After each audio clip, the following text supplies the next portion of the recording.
Maayong adlaw mga kaabyanan namon nga matutom nga nagasunod sining aton programa ang Pagtuon Subong. Nagapasalamat kami sa inyong padayon nga pagsunod sa aton. Mayara kita nga mga madamo na nga mga viewers sa aton nga Facebook kag sa aton nga YouTube. Madamo gid nga salamat nga kamo matutom sa pagsunod gid sa aton sa tagsa ka semana. Akon man kamo gali gina-imbitar sa tanaw sang Let's Pray Visayas sa Facebook Live kada alas 7 tubtob alas 8 kada Sabado. Amon ginatamyaw ang staff sang Let's Pray Visayas kag amon kamo gina-imbitar sa sunod man sini nga programa. Bangod isa ini kadako kag matahom nga pagpakamaayo man nga dala kag madulong sa inyo. Ari naman kita karon padayon sa aton nga pagtuon sa aton bag-ong nga leksyon sa sini nga semana. Ako si Pastor Jesse Aragon nga temporaryo nagtigaylo sa kay Pastor Tumado nga ato sa Oman kag magabalik sa dili madugay na nga panahon. Kag sa sini nga takna ako gid nagakalipay nga padayon naton nga ngin kaupod ang aton nga bisita sa nagligid nga semana ang aton veterano nga manug pangabudlay. Eksperyensyado naton magbubuhat sa bulahaton sa Ginoo, Pastor Jemuel Toledanes. Kamusta, Pastor? Sa bulig sang Ginoo kag si Abugay, ginadaya ko siya sa tanan nga pagpakamaayo. Maayo man gihapon. Salamat, Pastor, sa imong panahon nga hatagid sa sini nga tinion sa aton liwat nga pagtuon. Sa sini nga takna, bago kita magasugod sa aton nga pagtuon, akon ginapangabay kamo sa pagduko sa inyong mga ulo samtang magapangamuyo kita. Diyos namon nga balaan, yari kami karon panawag sa imong balaan nga ngalan, upod ang pagdayaw kag pagpasalamat sining isa ka matahom nga higayon nga makatuon kami liwat sa matahom nga leksyon. Kabay Ginoo ang imong presensya amon mangin kaupod nga magabukas ang amon ihibalo kag panghuna-huna agod nga mabato namon ang imong pagpakamaayo sa ngalan ni Ginoong Hesus. Amen. Amen. Sa nagligid nga semana, nagtuon kita sang aton matahom nga leksyon nga ginatiguluhan, Dios o kon manggad. Kag mayara kita isa ka palamangkutanon nga hatag sa nagligid nga semana nga aton pagasabton sa sini naton nga pagtuon sa sini nga takna. Ang aton nga leksyon ginatiguluhan ang pagpalagyo gikan sa pangkalibutanon nga mga pamaagi. Ang aton sentro nga teksto sa pagtuon aton makit-an diri sa sulatan sa Hulubaton 11:4 kag 28. Akon pagabasahon ini, Pastor, una bago kita magasugod, nagasiling sa diri, ang manggad walay kapuslanan sa adlaw sang kasingkal, apang ang pagkamatarong nagaluwas sa kamatayon. Sa bersikulo 28, ang nagasalig sa iya manggad mapukan, apang ang matarong magalambo, subong sang dahon nga hilaw. Sang nagligad nga semana, Pastor, may ara kita isa ka pamangkot matuod na imbilin. ko. Bangod sang Dios o kun ang manggad, paano naton mabuligan o kun ma-prevent naton ang aton kaugalingon sa pagkahulog sining trap sang manggad nga magadulong sa aton sa kalaglagan, Pastor? Salamat gid sina nga pamangkot kag ginsiling ko sa imo nga hulat-hulaton talang kay sa dasong nga semana. Tagaan naton ina sang pagtamod. But before that, i-share ko labi na gid sa aton nga mga nagasunod sa aton programa. Nga may isa ka istorya nga may grupo sang mga estudyante. Naga-board sila sa dormitory. So they were given an imaginative question. Nga sa hinali lang, ang inyong nga dormitory is on fire. Okay. And you are only given 5 minutes to pick up the most valuable nga ginaangkon mo. And they were given time. Kag abin mo, Pastor, kung anong kalabanan ng mga sabat nila. Oo, Pastor. ATM card, passport, ang mga importante nga mga documents, kag ginrank ato nga mga order kung ano gid ang pinaka-importante sa ilang mga gadgets, cellphones, laptop, init tanan. Pagkatapos sang ilang sabat, ginpamangkot sila liwan sang ilang professor. If Jesus will come tonight, sino ang mga persona sa imo kabuhi nga hindi mo gusto nga madula o kung magaupod sa imo kung maabot si Ginoong Hesus karon nga gabi. Do hindi sila makapati sa among nga question, pero nag-answer sila. Kag ang sabat ginlantaw si tatay ko nga wala pa sa kamatuoran. Ang akon utod, and then close sa ilagid nga balatyagon, sa ilang nga kabuhi. And then the conclusion was made nga ang mga butang gali nga ginalantaw naton nga valuable. Sa katapusan gali hindi importante. And this is the center sang aton nga presentation karon kung paano kita makapalagyo sinit na ng mga butang. By the way, Pastor, ining aton nga kaaway nga si Satanas, ginatawag ni siya nga defeated foe. Perde na ni siya nga kaaway. But silingon, waay kita sang dapat nga igakabalaka na hanungod sa kadaugan, Pastor, bangod ang kadaugan ginhatag na sa aton sang Ginoo. Amo inang kamaturan gid. He is already a defeated foe. And the battle has been won on the cross of Calvary. Di nga akong kaisa, Pastor, nga ang may mga pamatyagan kung kaisa nga daw nga akabudlay abi makadaog abi batok sa kaaway. Amo na kay gani, perdi naman ang kaaway nga daan. Amo na gani gid ang tinutuyo sang aton leksyon. Sa itong mga nagliligad nga leksyon o kung sang isa ka semana, ang pulong ni Ginoong Hesus nga it is finished. It means natapos niya na gid ang plano sang kaluwasan. The past, the present, and the future. Ara sa aton ang kasiguruhan. Pero iniblang kita ng mga manok nga nagabulang. May manok nga pirdi na, galuko, o nagatusik-tusik pa. Nagatusik pa. Di amo ning ginahimo ni Satanas. And he will do this tub-tub gid sa katapusan. So, ini nga butang aton dapat nga hindi lang pagpabayaan. So, ari ang mga tikang. Kag nagapasalamat kita kay ini aton lang man nga review karon. Gintagaan gidiri dako nga kabugaton ang aton relationship sa kay Ginoong Hesus. Ti subong retire na ko, Pastor. Ti ang wala labot nga part-time naga-teach ako sa theology department diri sa aton nga mga estudyante nga nagakuha sang ministerial training. Ang laban ko nga time ara sa gardening. Kag imo makita isa ka sekreto agud nga mag-survive ang tanom. Kinanglan konektado gid sa duta. While it is true that there are some other factors kaangay abis ang sunshine, ang tubig, pero isa gid ka basic nga naangot gid sa duta. Otherwise kung hindi siya maangot, hindi gid siya ma-flourish o kung hindi gid siya mag-thrive. Buot mo silingon, Pastor, nga kaangay man sina sa aton nga kadaugan, ang aton nga paglambo, ang aton pagtubo, ang aton espirituhanon nga kadaugan nagabasi man sa aton pag-angot sa kay Kristo.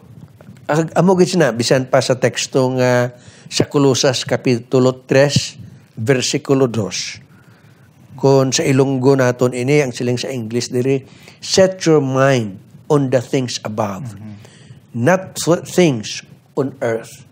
Ipahamtang kuno naton ang aton pangunahuna sa butang sa ibabaw. Pero kung kaisa, Pastor, may ara nga mga butang nagaupang sa aton sa paghimo sini. Mga butang kung kaisa nga daw mas palabihon pa naton kang kaangay abi kung kaisa sa baylong ang mga katawhan magatuon sang Biblia sa gabi, sa aga, instead sa Bible, Facebook, instead nga God's book, Facebook. Oh. So, Hindi mahapos. Kag ang imo ginhambal, there's really truth in that. So, ang aton nga relationship sa Ginoong Hesus, agud nga mahimo gid naton nga masiling gid naton nga practical siya kaayo. It's just like the relationship between husband and wife. Abi mo, sa mga relasyon kung kisa may mga problema, there are some marital problems sa relasyon sa tunga sang bana kag asawa. May mga butang kung kisa nga do attractive ba ang iban. Amo ina ang nagatuga sang problema. Pero ang kaminyoon, amo man ang relasyon ta sa Ginoong Hesus, nagatawag sang commitment. Ukon pagpanugyan. Waay balas ang kondisyon. Kung siya, magulang na kamo, primero, ako'y bata-bata pa. May mag-abot nga panahon nga pila na lang unto guro mabilin. Dason, ang ginapamanyos pirmi para sa mga panuhot na, kay may mga arthritis, may mga riuma. Dason, nagakuko na ang likod, nagakurinot na. Ara pabalaayhan ang gugma. Pero kung may ara ang commitment, masiling ka kung ang bana, abi si Mario, masiling asawa, ay Mario, bisan kalbo ka na kay bana tagid ikaw ya. Palanggaon tagid ka gihapon. Wala sang kondisyon. Wala sang kondisyon. Bisan pila na lang ang imo buhok, bisan pila na lang ang imo unto. I know, nga isa ni kabutang daw mabudlay sa aton, pero amo ina ang pagpanugyan. And the same is true sa aton nga relasyon sa Ginoong Hesus. And it should be more. Okay. Kaya ang imo banang, imo asawa, parehos lang nimong isig katao. Ini, imo ni nga Diyos. Amo ang nagtugas ng langit sang duta, amo ang tag-iya sang hulam naton nga kabuhi. So, it is a call. Pero ari ang sekreto man ako nakita. Atong pamangkot mo kagina ibalik ko, you see. Ginhambal din ni San Pablo na nungod sa kabuhi ni Moises. Ang record diri sa Hebrehanon 11:26. You see si Moses, kung digin adapt to sang anak ni Paraon. And there's a possibility for him that he would be the next Pharaoh. So, ang tanan ng mga training, abi mo, ang temptasyon kung kisa, may mabatian ta nga hindi makaalagad sa Ginoo kay ti ara na sila sa posisyon. Ara na sang damo nga mga pagkabutang. Pero anong record sini? Anong sa English sini niya? No?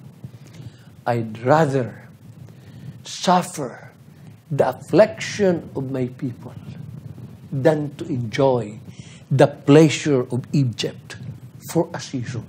So katahom pastor sa iyang prioridad, iya nga ginbutanggid ang Ginoo labaw. Naamugid sang mga butang unta ginabatyag nga makahatag sa iya sang kalipay. Apang kung ano man ini nga butang, hindi ina ang Ginoo among una sayop nga prioridad. So dire naton makita nga ang example na hambal diri sa aton sa balaan ni kasulatan, nagapakita gid nga kung ang tao may nagakaigo nga relasyon sa Ginoo, wala gid sing makaulot dira. Katahom pastor. I do not know, pero isa ko pagid siguro nga madugang sini. Ini man si Shadrach, si Meshach, kag si Abednego, kundi nagpatindog ang hari sang isa kadako nga imahin, nga kung makabati ka mo sang tulunggon, ang tanan maghapa. Di daw na balaka pagit ang hari sa ila, they were given a chance. So, it means nga i-promote pagid guro sila o kung ano gintagaan gid sa sindako nga pagtamod. Pero wala nila ginlantaw na. Ang ilay nga pangunahuna iya sa Ginoo. Walay sa payan sang kamatayon nga yara ilang gid makita. Imminent gid. Nga baga-baga na perti na gid ang ang kalayo.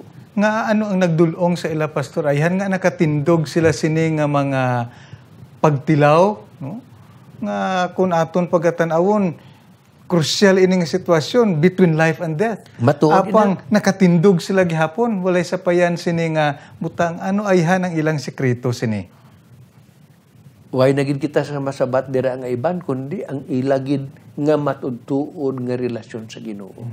Nakilalaan nila kung sino ang ilagin alagad. Kung nangin madiragon sila, wala sing rason nga hindi man kita magmadiragon. Kay way kuno sing pagtilaw mo nga nagasampot sa tao nga hindi naton madaog. Kay sa tagsa kuno kapag tilaw, ang Ginoo magapangita gid siya sang pamaagi nga makalusot kita. So hindi gali garantiya pastor nga kung edukado ka, kung dako ang imong Ranggo. nabalaan, dako imong ranggo, hindi gali na garantisado garanti nga makadulong sa imo sa kadaugan kundi ang imo lang relasyon sa Ginoo. Hindi man for example wala mga may ara pastor mga katigulangan nga sila nga nagapakadto ka pa lang yan, nagapauli na ako. So, mas maadako yang nahibaluan ko sang sa imo, hindi gali garantiya, Hindi pastor, na garantiya, hindi ni palawig-lawig sa pag-alagad. Hindi niya sa posisyon nga ato na angkon. Amo nang sila, it's not in the duration of time, but it is in the quality of life that we live. Kag ang relasyon. Ang relasyon, gid, amo gid, nga wala sa kondisyon. Bisan anong matabo, dira gid kuya sa imo bisan sa kayhubo ay sa kaintindi. Po ano siling niya? Even though you will slay me, yet I will trust in you. Katahom, no? Ini bilang unconditional nga relationship. Bangod na pasad gid. Ang Bisan iyang anhon relasyon mo. sa Ginoo. Amo nang ginatawag man nga acceptance. Ginbaton ko na si Ginoong Hesus sa akon kabuhi. Pero sang bana kag-asawa, bisan anong matabo, ginbaton ta na ikaw ya. Till death do us part. Oh. Kag sa aton relasyon sa Ginoo, kaangay man sang aton tawhanon nga relasyon kung ano kita kami minatud-on sa isa kag isa. Okay, may dason naman diri. Okay, ang relasyon naton. Siguro ikaw naman ang makahambal kung ano ang pulong sang Ginoo magabulig sa aton. At tumatalupangdan sa pagkamatuod kung kaisa sa aton kasako, no? Sa kasako sang tao sa nga kalibutan, kung kaisa daw hindi na naton matalupangdan ang kaimportansya sang pagtuon sang pulong sang Ginoo. Pero kung kaisa akon mapamalandungan pastor no, kung ang tao bala gutom, kung gutom ang tao ti amo gina dugay-dugay malipungan na lang siya dira bangod wala na siya sang kusog sa pagtrabaho, sa paghimo sa iyang bulahaton. Siguro amo man ini ang mahitabo sa aton kung nakulang kita sa pagdepende naton sa pagkaon sa pulong sa Ginoo, mamalnarish kita, hindi kita makabatok sa mga balatian, hindi kita makahimo sa pagpadayon sa atong bulahaton, gutom kita sang pulong sa Ginoo. Kag dira nakon makitaan pastor ang kaimportansya sang regular naton nga Bible study. Kung kaisa no, ang Biblia madumduman lang kung Merkules, kung Biyernes, kung Sabado. Iba nga kayo upana. Oo. Apang dira naton makitaan nga kung ang aton pagkaon sang pulong sang Dios consistent, no? Maangkon naton ang kusog, ang nutrients, ang bitamina, espirituhanon nga magadulong sa aton sa pagkabuhi nga malig-on, no? Padayon nga mabaskog sa paghimo sang kabubuton sa Ginoo. Kag ina naghambal ang aton gintunan ang relationship naton sa Ginoo. Abi mo ma-develop mo ang relationship kung naga-istoryahan ay kamo. Oo. Kapin pa kung naga-istoryahan ay kamo permi. Abi mo ang relasyon kaguay na kamo communication nagabahaw.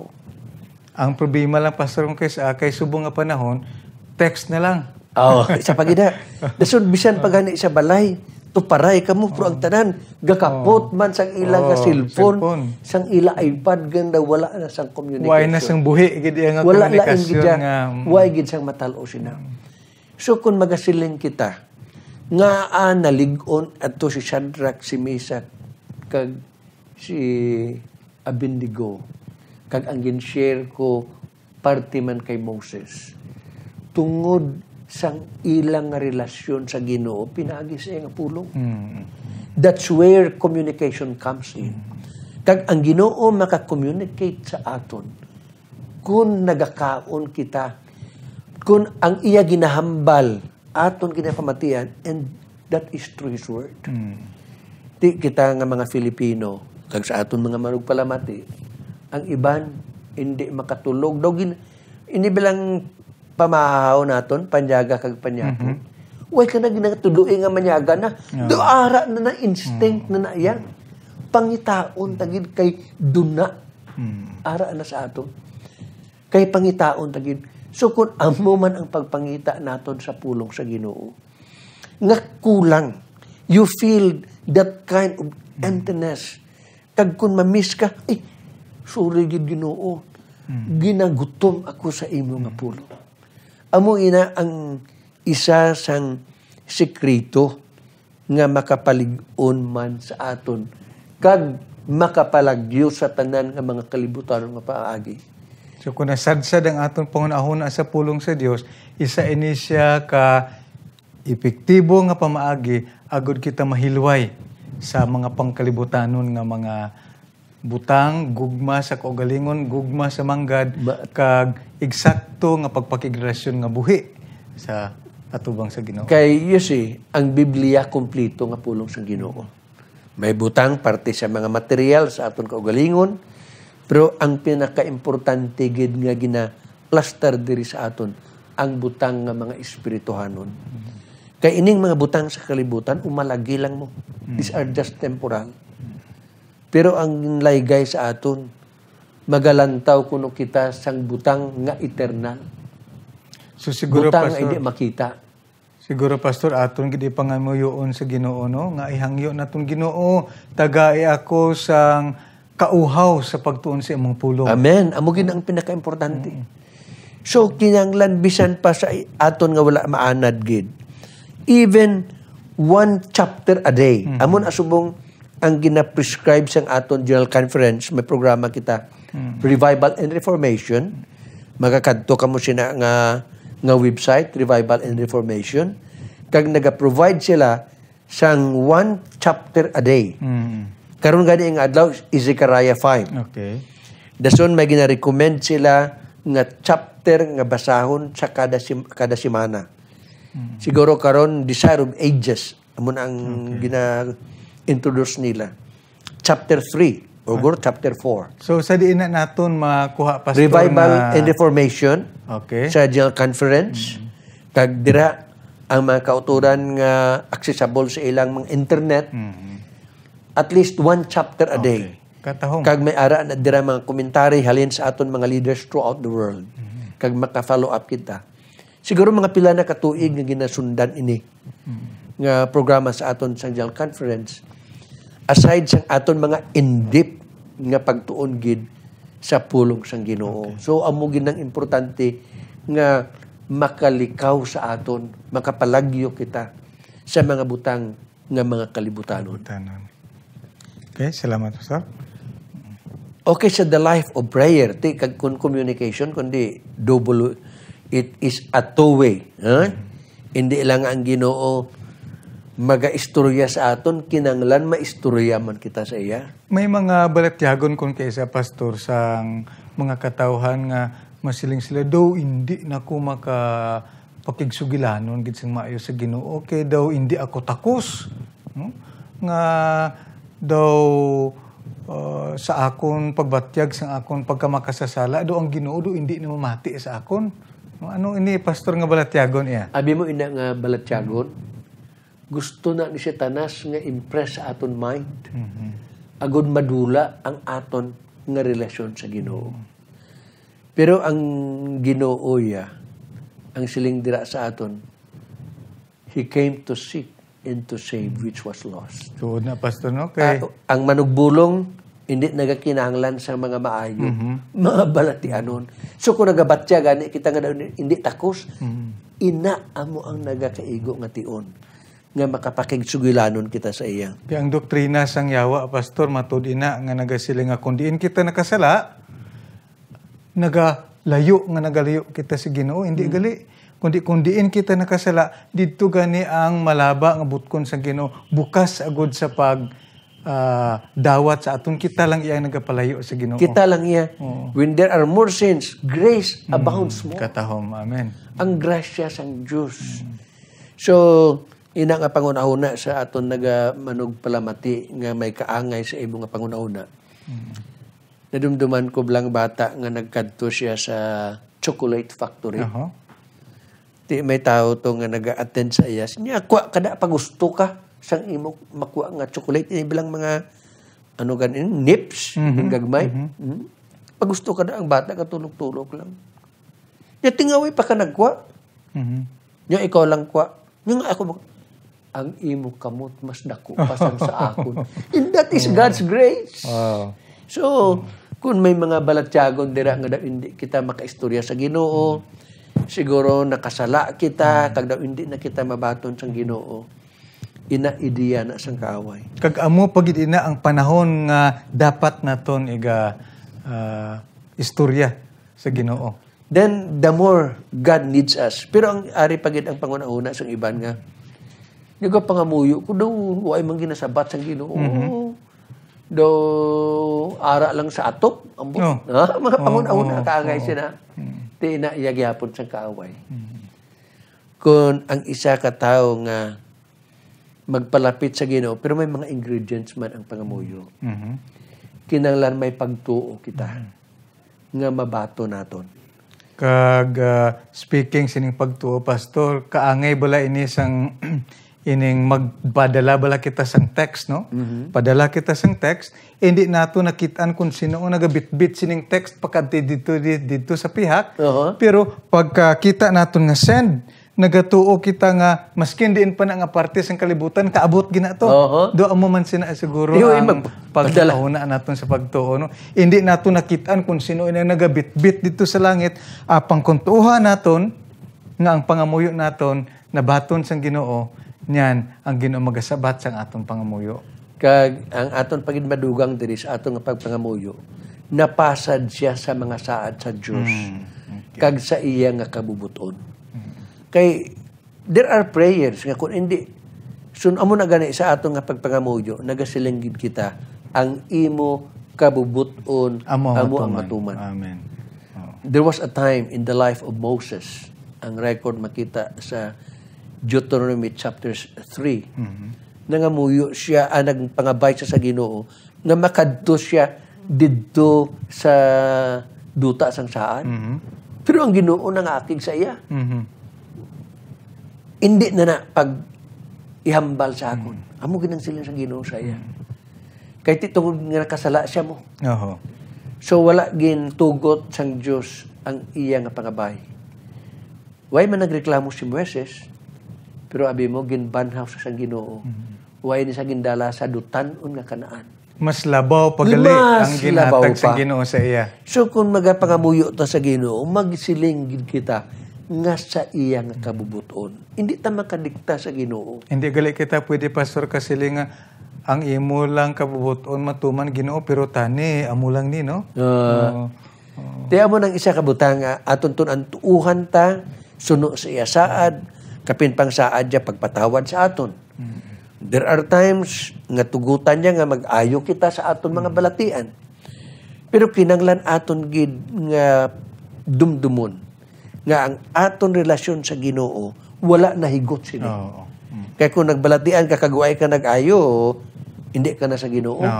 May kondisyon. Kinanglan ang aton nga pagpangamuyo sa Ginoo suno sa iya saad kag wala sang maayo nga butang nga i-withhold niya sa aton kung ginapangayo naton sa iya sing tinagipusoon. Katahong pastor sang aton nga pagtuon apang dawala na kita sang panahon nga nabilin, katapusan ni mga pulong pastor sa aton nga pagtapos. Sa aton manog palamati ini nga kamatuoran nga aton karon naangkon kag nabatian. Hindi lang ni igo kung hindi naton maaplikar sa aton kabuhi. And I can assure you nga ang balaan nga Espiritu magagiya sa inyo. Magahatag sing matudtuod nga kaalam kung diin kita nga tikang nga aton nga pagalaktan. So kabay pa ini nga pangunahuna, magalig-on sa inyo nga pagtuo samtang mag-atubang kita sang bag-o naman nga semana. Salamat nga madamo pastor.